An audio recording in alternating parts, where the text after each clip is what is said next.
আসসালামু আলাইকুম। আজকের সর্বশেষ সংবাদ জানাবো আমি নুসরাত। প্রথমে জানিয়ে দিব সংবাদ শিরোনাম। দেশের বাইরে বসে বাংলাদেশের ভাগ্য নির্ধারণ করার দিন আর নেই, বলেছেন সার্জিস। হাসিনা আপনাদের ফেলে ভারতে চলে গেছে, আমাদের বিপদে ফেলে গেছে, বলেছেন মির্জা ফখরুল। ইরানে মার্কিন হামলা মধ্যপ্রাচ্যে গুরুতর অস্থিতিশীলতা সৃষ্টি করবে, বলেছেন রাশিয়া। ভোট কেনাবেচা ঠেকাতে নজরদারিতে থাকবে মোবাইল ব্যাংকিং। সর্বশেষ জানাবো, প্রবাসীরা আচরণবিধি ভঙ্গ করলে দায় তাদেরই, বলেছেন ইসি সচিব। দেখছিলেন সংবাদ শিরোনাম, এবারে বিস্তারিত।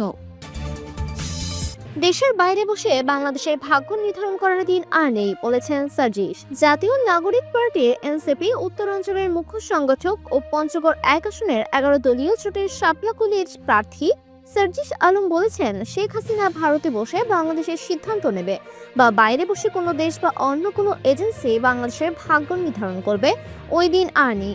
এই তরুণ প্রজন্ম, বিপ্লবী প্রজন্ম, অভ্যুত্থানের প্রজন্ম এখনো ঘুমায় নেই, তারা জেগে আছে, যে কোনো সময় প্রয়োজনে মাঠে নামবে।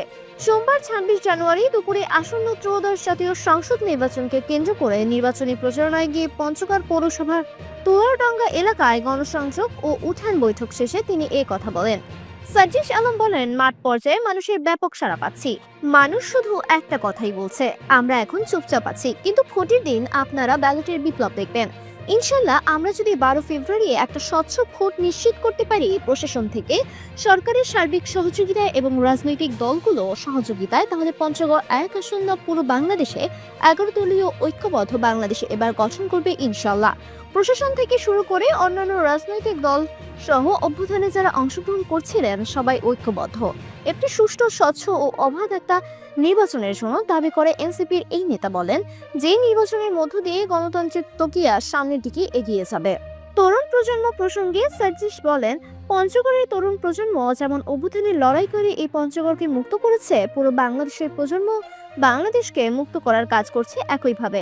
ইনসাফ প্রতিষ্ঠা প্রসঙ্গে তিনি বলেন, আমরা দুইটা কাজ করতে পারি, এক প্রশাসন থেকে শুরু করে প্রত্যেকটা জায়গায় রাজনীতিবিদদের ক্ষমতার অপব্যবহার বন্ধ করা এবং প্রত্যেকটা জায়গায় জনগণের সঙ্গে ইনসাফ প্রতিষ্ঠা করা, যা আমরা নির্বাচিত হলে করব। আসন্ন নির্বাচনকে কেন্দ্র করে ভোটার ও দেশের মানুষ এনসিপির পক্ষে 11 দলীয় জোটের শাপলাকুলির পক্ষে রয়েছে বলেও জানান তিনি। এ সময় জেটের নেতাকর্মী, জুলাই আন্দোলনের সমন্বয়ক, এনসিপির নেতাকর্মী ও ভোটাররা উপস্থিত ছিলেন। হাসিনা আপনাদের ফেলে ভারতে চলে গেছে, আমাদের বিপদে ফেলে গেছে, মির্জা ফখরুল। বিএনপির মহাসচিব মির্জা ফখরুল ইসলাম আলমগীর বলেছেন, দীর্ঘদিন পরে দেশে ভোটের সুযোগ আসছে এবং নির্বাচন আগের চেয়ে ভিন্ন হবে। আগে যেখানে ধানের শীষ ও নৌকার প্রতিদ্বন্দ্বিতা ছিল, এবার নৌকা নেই বলেও মন্তব্য করেন। সোমবার 26 জানুয়ারি ঠাকুরগাঁও সদরের 29 মাইল এলাকার বিডি স্কুল মাঠে এক নির্বাচনী সভায় এসব কথা বলেন তিনি। মির্জা ফখরুল বলেন, নৌকায় যিনি কাণ্ডারি ছিলেন সাবেক প্রধানমন্ত্রী শেখ হাসিনা, তিনি নেতাকর্মীদের ফেলে ভারতে পালিয়ে গেছেন, দিল্লিতে গিয়ে বসে আছেন, আমাদের বিপদে ফেলে গেছেন। শেখ হাসিনা থাকলে অন্তত একটি গণতান্ত্রিক ব্যবস্থা চলতো।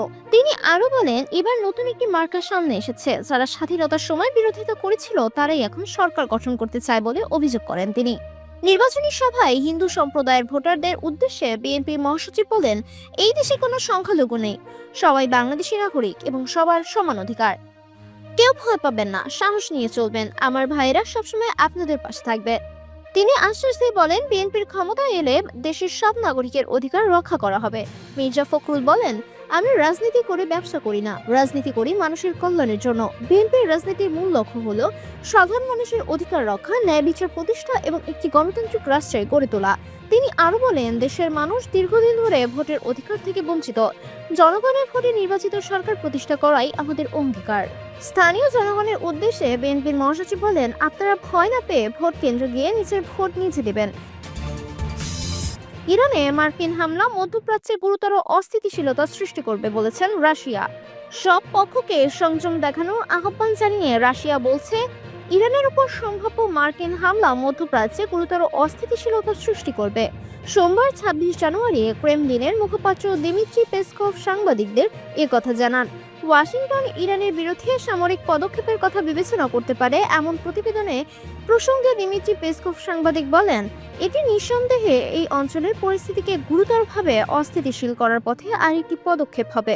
তিনি বলেন, উত্তেজনা প্রশমনে প্রচেষ্টা অব্যাহত রাখছে রাশিয়া। এই পরিস্থিতিতে আমরা সংশ্লিষ্ট সব পক্ষের কাছ থেকে সংযম প্রত্যাশা করি এবং দেখতে চাই তারা যে বিষয়গুলোকে প্রাসঙ্গিক মনে করে সেগুলোর সমাধানে একান্তভাবে শান্তিপূর্ণ আলোচনায় মনোযোগ দিক। এর আগে ইসরায়েলি গণমাধ্যম জানায়, যুক্তরাষ্ট্র গত এক সপ্তাহ ধরে ইরানের ওপর হামলার প্রস্তুতি নিচ্ছে এবং সেই প্রস্তুতি এরই মধ্যে সম্পন্ন হয়ে থাকতে পারে। তবে রাশিয়া এর আগেও সতর্ক করে বলেছে যে ইরানের উপর যে কোনো হামলা এই অঞ্চলকে অস্থিতিশীল করতে পারে। পরিস্থিতি শান্ত করতে কূটনৈতিক উদ্যোগকে আহ্বান জানিয়েছে মস্কো। ভোট কেনাবেচা ঠেকাতে নজরদারিতে থাকবে মোবাইল ব্যাংকিং, ইসি সানাউল্লাহ। জাতীয় সংসদ নির্বাচনকে ভোট কেনাবেচা ঠেকাতে মোবাইল ব্যাংকিং নজরদারিতে থাকবে বলে জানিয়েছেন নির্বাচন commissioner EC brigadier general Abul Fazal Mohammad Sanaullah. সোমবার ২৬ জানুয়ারি দুপুরে চাঁদপুর জেলা প্রশাসকের সম্মেলন কক্ষে আইন শৃঙ্খলা রক্ষাকারী সেল এবং ভিজিলেন্স ও অবজারভেশন টিমের সাথে মতবিনিময় সভায় এসব কথা বলেন তিনি। এই সময় ইসি সানাউল্লাহ বলেন, ভোট কেনাবেচা ঠেকাতে এবার প্রত্যেকটি আসনে নজরদারি থাকবে মোবাইল ব্যাংকিং। ৮ ফেব্রুয়ারি থেকে মোবাইল এজেন্টগুলোতে নির্দিষ্ট সময়ে অস্বাভাবিক লেনদেন করলে দ্রুত ব্যবস্থা নিতে সহকারী রিটার্নিং কর্মকর্তাদের নির্দেশ দেওয়া হয়েছে। তিনি বলেন, নির্বাচনের সরকারের পক্ষ থেকে কোনো চাপ থাকবে না। তিনটি মৌলিক পয়েন্ট স্বচ্ছতা, নিরপেক্ষতা ও দৃঢ়তা রেখে নির্বাচন পরিচালনা করতে হবে। মাঠ পর্যায়ে নির্বাচন কমিশনের ৬টি কমিটি কাজ করছে, তাদেরকে তদন্ত ও বিচারে কাজ করার ক্ষমতা দেওয়া হয়েছে। সবাই গণভোট প্রসঙ্গে ইসি বলেন, ভোটারদের ভোট দেওয়ার জন্য উদ্বুদ্ধ করতে হবে। হ্যাঁ আর না ভোটে ভোটার তার পছন্দে আগামীর বাংলাদেশ গঠনে ভোট প্রয়োগ করবে। জেলা প্রশাসনের আয়োজনে সভার সভাপতিত্ব করেন জেলা প্রশাসক ও রিটার্নিং অফিসার মোহাম্মদ নাজমুল ইসলাম সরকার। সভায় উপস্থিত ছিলেন নির্বাচনের দায়িত্বে থাকা বিভিন্ন দপ্তরের কর্মকর্তারা। প্রবাসীর আচরণবিধি ভঙ্গ করলে দায় তাদেরই, বলেছেন ইসি সচিব। বিদেশে প্রবাসীরা আচরণবিধি ভঙ্গ করলে দায় তাদেরই বলে মন্তব্য করেছেন নির্বাচন কমিশন ইসি সচিব আক্তার আহমেদ। সোমবার ২৬ জানুয়ারি নিজ দপ্তরে সংবাদ সম্মেলন করে কূটনীতিকদের সঙ্গে ইসির বৈঠকে নানা দিক তুলে ধরেন সচিব। ইসি সচিব বলেন, গণভোটের কারণে ভোটের ফলাফল ঘোষণায় দেরি হবে। আচরণবিধি ভঙ্গে ইসির দৃশ্যমান পদক্ষেপ নিয়ে সাংবাদিকদের প্রশ্নে তিনি জানান, লেভেল প্লেইং ফিল্ড আছে বলেই প্রার্থীরা প্রচারণা চালাতে পারছে। তবে আচরণবিধি ভঙ্গ করলে ইলেকটোরাল ইনকোয়ারি কমিটি বা রিটার্নিং কর্মকর্তাদের কাছে সরাসরি অভিযোগ করার আহ্বান জানান আক্তার আহমেদ। তিনি জানান, ইসিতে অভিযোগ করা হলে সময় বেশি লাগবে।